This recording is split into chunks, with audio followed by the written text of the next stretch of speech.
Selamat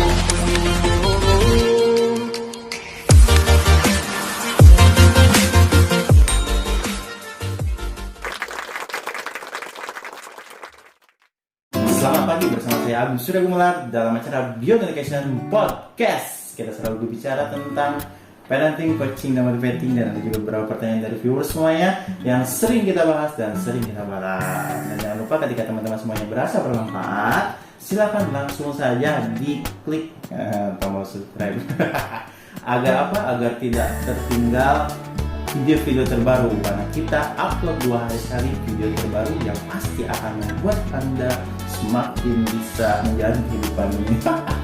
Enggak sih, cuma sharing-sharing aja, semoga bermanfaat. Dan kalau misalnya bermanfaat, silahkan di-share, notifikasinya dinyalakan, dan jangan lupa kalau misalnya ingin bertanya, silahkan langsung komentar ada, di deskripsi ada juga. Jadi jangan bingung gitu ya, mau nanya kemana nih, kok ini ada sesi Q&A, gimana caranya, langsung aja. Di situ ada di deskripsi itu, ada Telegram, ada WA juga, ada Gmail juga. Silahkan langsung sertakan nama dan pertanyaan yang sangat lengkap. Jadi kita langsung bahas dan pasti kami balas.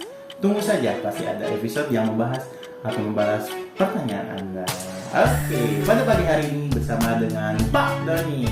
Halo teman-teman semuanya. Pak Doni, gimana Gung? menjelang ini ya, menjelang sebentar lagi ada Idul Kurban nih. Iya nih, tanggal 20 ya. Iya, udah 20 nih. Oh, kurban apa nih Gung? Kayak saya kurban perasaan ya. Kita mah tiap hari tuh ya. Tapi dibarengi di bulan-bulan ini banyak juga Pak, seperti di dunia pendidikan ini sedang ada namanya kenaikan kelas. Kenaikan kelas. Iya, Mau masuk tahun ajaran baru ya. Tahun ajaran baru gitu kan, dengan selama 1 tahun ini kita online terus pembelajaran, ditambah sekarang online lagi. Online terus, jadi hidup online. Hidup online gitu kan. Nah, di sini juga nih Pak, orang tuh yang bertanya karena online ini mungkin pusing gitu ya. Nah, jadi ada pertanyaan yang memang menanyakan tentang cara ini dari Ibu Aida nanya. Ibu Aida dari Serang. Yuk, jauh banget Banten berarti ya. Ibu Aida dari Serang menanyakan ini sebentar mana? Oh ini. Ya. Nah, ini dia. Gimana caranya? Selamat purification. Oh, maksudnya selamat apa sih? Selamat purification. Iya, Bu, selamat juga. Nah, bagaimana caranya memilih sekolah terbaik bagi anak saya? Anak saya kelas 6 SD sudah naik ke 1 SMP. Nah, saya meragukan beberapa kualitas sekolah karena ini bersifat online. Gitu, jadi meragukan beberapa sekolah Karena online, dia bisa mengunjungi ya. Betul. Secara fisik dan mungkin Ibu Aida ini memang terbiasa survei mungkin ya. Iya. Tapi karena online mungkin dibatasi gitu. Jadi bagaimana caranya memilih sekolah yang terbaik bagi anak saya agar tetap anak saya bisa berprestasi meskipun pembelajaran online dan meskipun pembelajaran offline masih belum bisa dilakukan. Ya, belum ini Pak, belum jelas kapan bisa Ya. sekolah. Iya. Sekolah. Jadi wajar ya kalau misalnya orang tua itu mensurvei sekolah yang diinginkan buat anaknya gitu kan.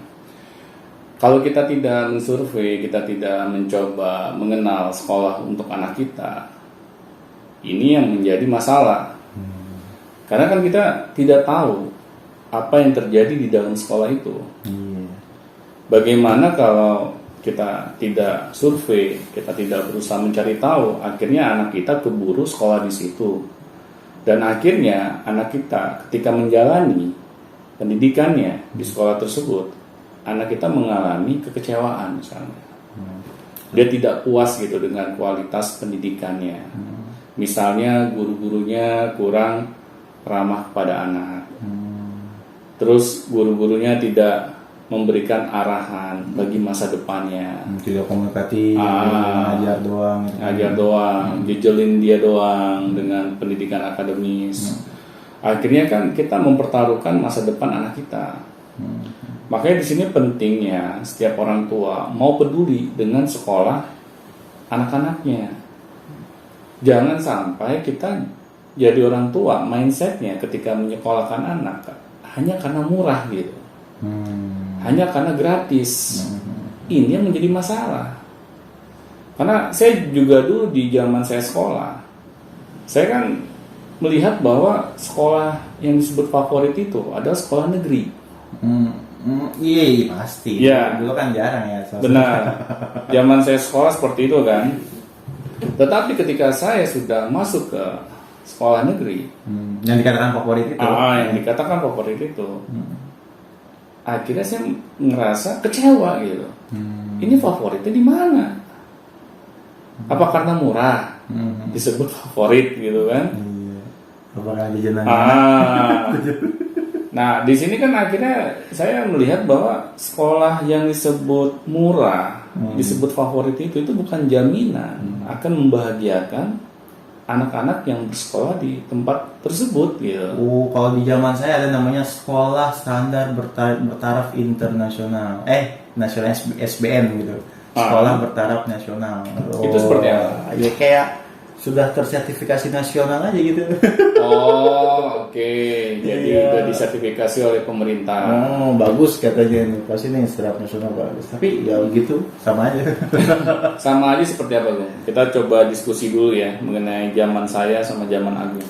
Samanya seperti ini Pak. Jadi memang secara standar yang diberikan nasional di situ, sekolah nasional itu Agung kira seperti apa. Tapi ternyata memang dilihat dari berbagai fasilitas yang ada.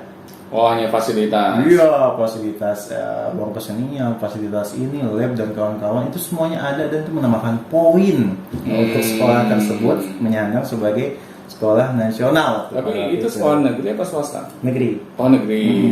Jadi negeri yang sudah terstandarisasi. Iya, kan ada negeri yang memang tidak ada lapangannya, ada juga seperti itu kan Mbak. Jadi sekolah nasional itu seperti kita itu masuk ke situ pasti dijamin jadi orang hebat. Ada garansinya? Nggak ada ya. Ya kayak saya di sekolah negeri kan memang murah. Ada gedung sekolahnya. Tapi kalau dari fasilitas ya masih lebih bagus swasta. Kenapa? Ya karena swasta lebih mahal. Ya otomatis lah pemilik sekolah swasta nggak mau dong udah bayar mahal nih murid-muridnya tetapi fasilitas ala kadarnya, ya pasti orang tua kan akan marah gitu. Nah kalau negeri ya wajar fasilitasnya terbatas karena biaya sekolahnya murah. Nah, jadi akhirnya fasilitas sekolah juga tidak bisa mewadahi anak-anak kita gitu. Nah kalau saya melihatnya tidak mungkin gitu yang namanya sekolah ya. Meskipun sekolah itu sangat mahal bertaraf internasional bisa mewadahi seluruh potensi anak. Nggak mungkin. Apalagi kalau kita hanya bergantung terhadap ekstrakurikuler misalnya. Fasilitas misalnya. Fasilitas. Iya.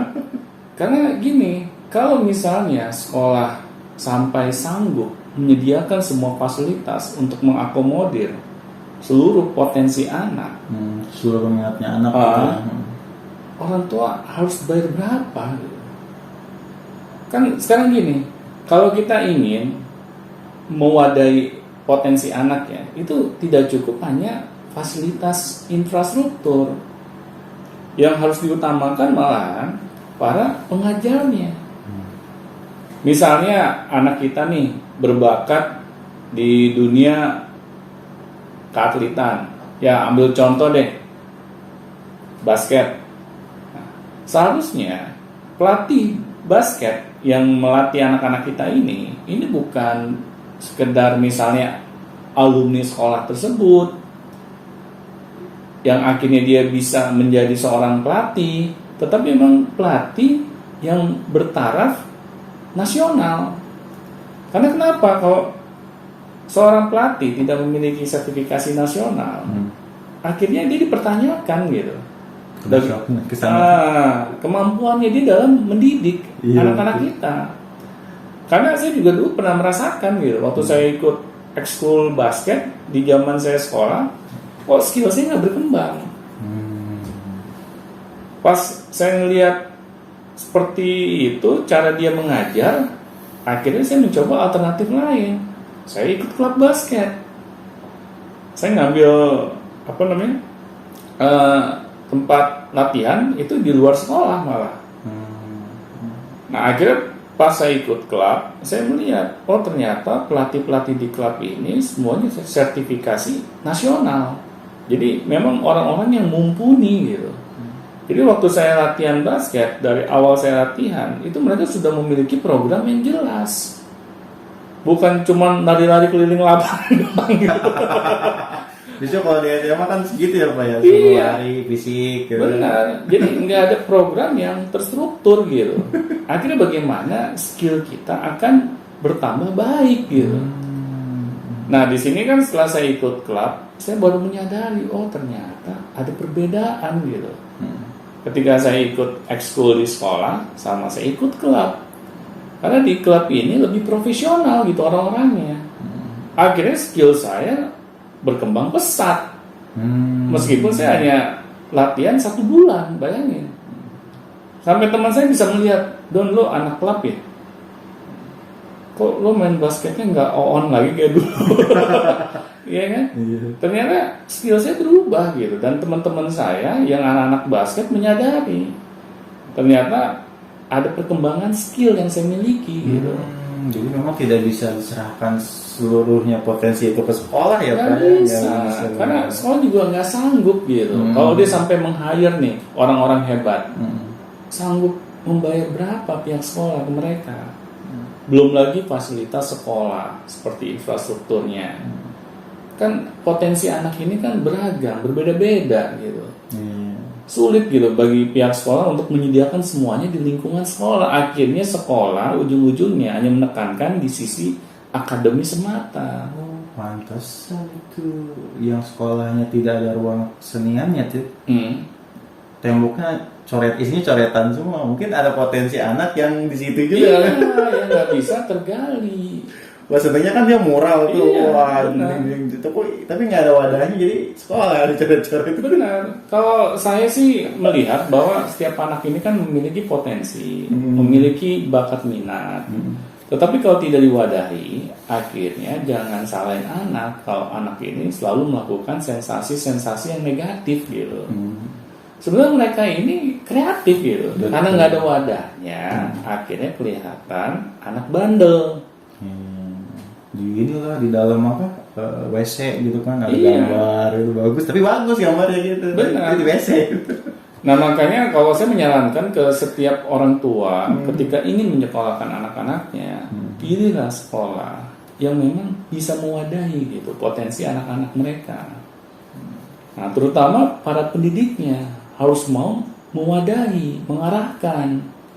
Karena kalau pendidiknya hanya bisa menyejalkan pendidikan akademis saja kan, anak yang menderita nantinya.